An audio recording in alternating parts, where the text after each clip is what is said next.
Hey everybody, Tim here with today's episodes of Star Trek Deep Space Nine. I'm going to do Season 7, Episodes 17 and 18. So that's Penumbra and Till Death Do Us Part. So basically how I'm going to do this is we're in the final stretch, where it's basically we got the last 9 episodes. And technically, the last episode is a two-parter anyway, so it's basically 10 episodes, and they're all, like, to be continued each time. It's usually called the final chapter. It's like a 10-hour, 9-episode arc, which kind of mirrors how, like, the war started with Season 6, and it was that 6-part episode storyline. So what I'm going to do is I'm just going to do them in groups of 2 until we get to the very end, and then just the last episode I'm going to try to do it live on the What We Left Behind. Realistically, if I could, I would do all of these live, but I just don't have time for that. So this is the start of the storyline, and it was a really good opening story. I really enjoyed it. So it opens with Worf going missing, and Ezri decides to take it upon herself to go after him. And it's kind of a funny scene where she's just like trying to fake static in the runabout, and she's like, shh, there's too much interference, shh. And it's just awful to watch her try to do it. And Sisko's like, no, just bring it back, come on. And she doesn't. She actually goes after Worf.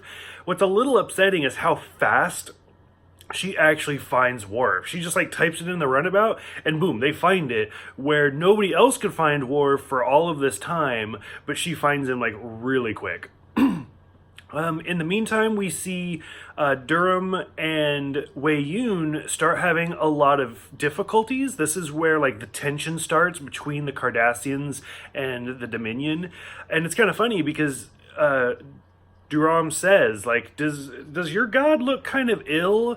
And Winn says, like, how can a god be ill? Which is something that's been very important in, like, mythology and religion and stuff like that. Like, if you can prove that the god bleeds, then they can be conquered type situation.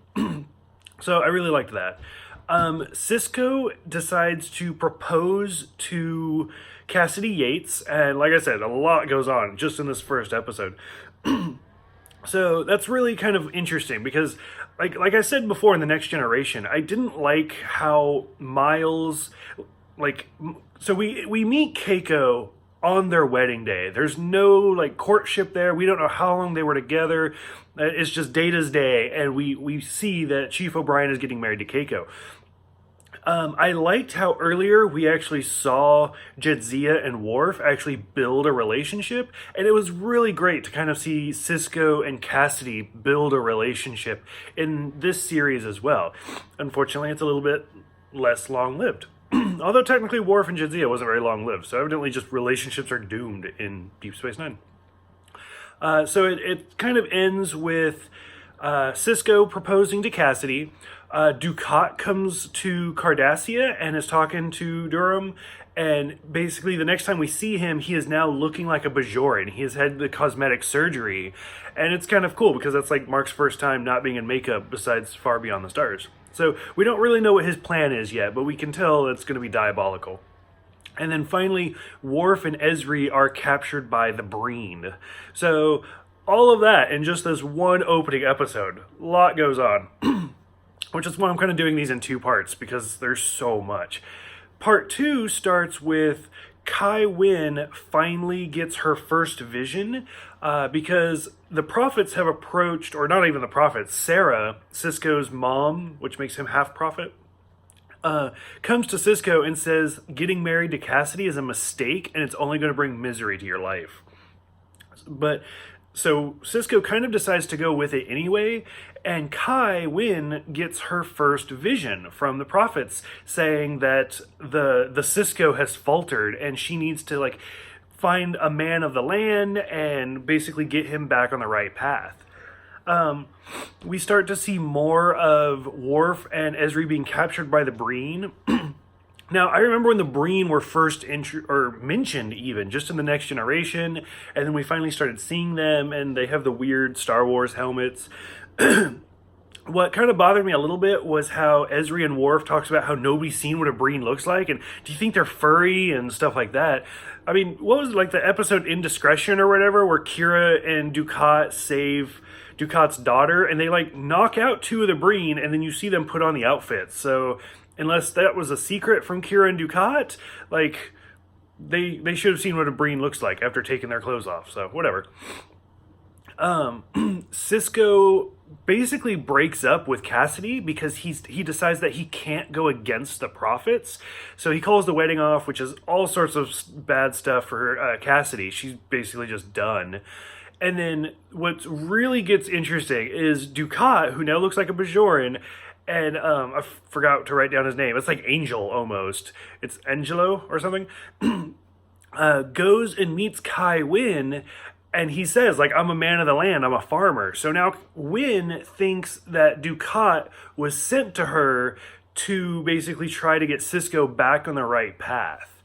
Lots of other stuff go on where the torturous scenes with Worf and Ezri, where Ezri says, like, I love you, and because her and Worf basically just slept together, and now that they've been tortured, she's like, I love you, and Worf is like, aw, she is still the Jadzia I know, and then she's like, kiss me, Julian, and Worf's like, nope, this is bad, and so that causes all sorts of more drama.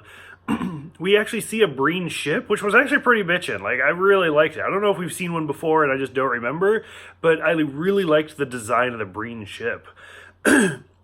Seeing Dukat and Winn kiss was just revolting because these are both characters that you love to hate, and throughout the entire series, like, both of these characters are just awful, and watching them kiss together, like, I don't know, like, it just, like, made you feel sick or something. It was awful.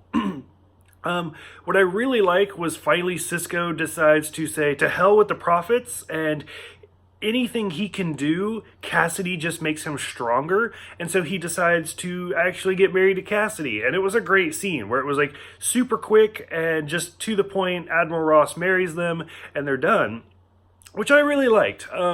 That was kind of a complaint for the Next Generation, that we never see Picard really do a relationship.